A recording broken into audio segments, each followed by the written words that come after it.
എല്ലാവർക്കും നമസ്കാരമുണ്ട്. ഞാൻ IRB രഞ്ജു. ഇപ്പോൾ അതേ നമ്മുടെ സമയമൊക്കെ വെളിച്ചാവണുള്ളൂ. അപ്പോൾ നമ്മുടെ അന്ന് വലിയൊരു സന്തോഷം എന്താണെന്ന് വെച്ച് കഴിഞ്ഞാൽ നമ്മുടെ വിഷ്ണു നമ്പൂതിരിയുടെ വീടിൻ്റെ പണി കഴിഞ്ഞിട്ട് അതിൻ്റെ താക്കോല് കൊടുക്കലും അതുപോലെ തന്നെ വീടിൻ്റെ ഗണപതി ഹോമവും പാലുകാച്ചിലൊക്കെയാണ്. അപ്പോൾ അതിൻ്റെ വിശേഷങ്ങൾ കാണിക്കുന്നതിന് വേണ്ടിയിട്ടാണ് ഞാൻ ഇങ്ങോട്ട് വന്നിട്ടുള്ളത്. അപ്പോൾ നമുക്ക് ഈ പ്രാവശ്യത്തെ ഏറ്റവും വലിയ സന്തോഷം എന്താണെന്ന് പറഞ്ഞു കഴിഞ്ഞാൽ നമ്മളെല്ലാ കൊല്ലം അമ്പലങ്ങളിലൊക്കെ വരുമ്പോൾ നമുക്ക് ഇവിടുത്തെ മേൽശാന്തിമാരും നമ്പൂതിരിമാരൊക്കെ നമുക്ക് കൈനീട്ടം തരാറുണ്ട്. അപ്പോൾ അതൊക്കെ നമുക്ക് കിട്ടുമ്പോൾ വളരെ സന്തോഷമുണ്ടാവുന്ന കാര്യമാണ്. അപ്പോൾ ഈ പ്രാവശ്യം എനിക്കും എൻ്റെ കമ്പനിക്കും ഏറ്റവും വലിയൊരു സന്തോഷം എന്താണെന്ന് വെച്ച് കഴിഞ്ഞാൽ നമ്മൾ ഈ പ്രാവശ്യം വിഷ്ണു നമ്പൂതിരിയുടെ വീടിൻ്റെ പണി കഴിഞ്ഞിട്ട് വിഷുവിൻ്റെ സമയത്ത് നമുക്ക് അവർക്ക് വീടിൻ്റെ താക്കോല് കൊടുക്കാൻ പറ്റിയെന്ന് വലിയൊരു സന്തോഷമാണ് നമ്മുടെ കമ്പനിക്കും എനിക്കും ഉണ്ടായിട്ടുള്ളത്. അപ്പോൾ അതിൻ്റെ വിശേഷങ്ങൾ കാണിക്കുന്നതിന് വേണ്ടിയിട്ടാണ് ഞാൻ ഇങ്ങോട്ട് വന്നിട്ടുള്ളത്. അപ്പോൾ എല്ലാവർക്കും ആദ്യം തന്നെ വിഷു ആശംസകൾ.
പാല് കൂടിയിലൊന്നും എടുത്തില്ല. അതുകൊണ്ടാണ് ഇതൊക്കെ അഡ്ജസ്റ്റ്മെന്റ് ചെയ്യെങ്കിൽ കള്ളിൽ വെക്കാൻ ആ പാലിന്റെ പാത്രം അത് കഴുകി അങ്ങോട്ട് വളർത്തി പിടിച്ച് കയറി വരുന്നത് അമ്മ കിടന്നോ?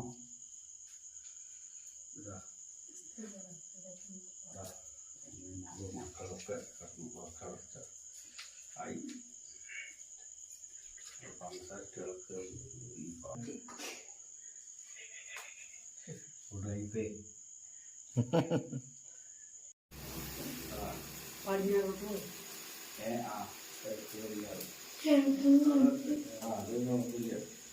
അങ്ങനെ മതി. എന്നാലും പുസ്തകം അങ്ങോട്ടും ഇങ്ങോട്ടും ആയാലും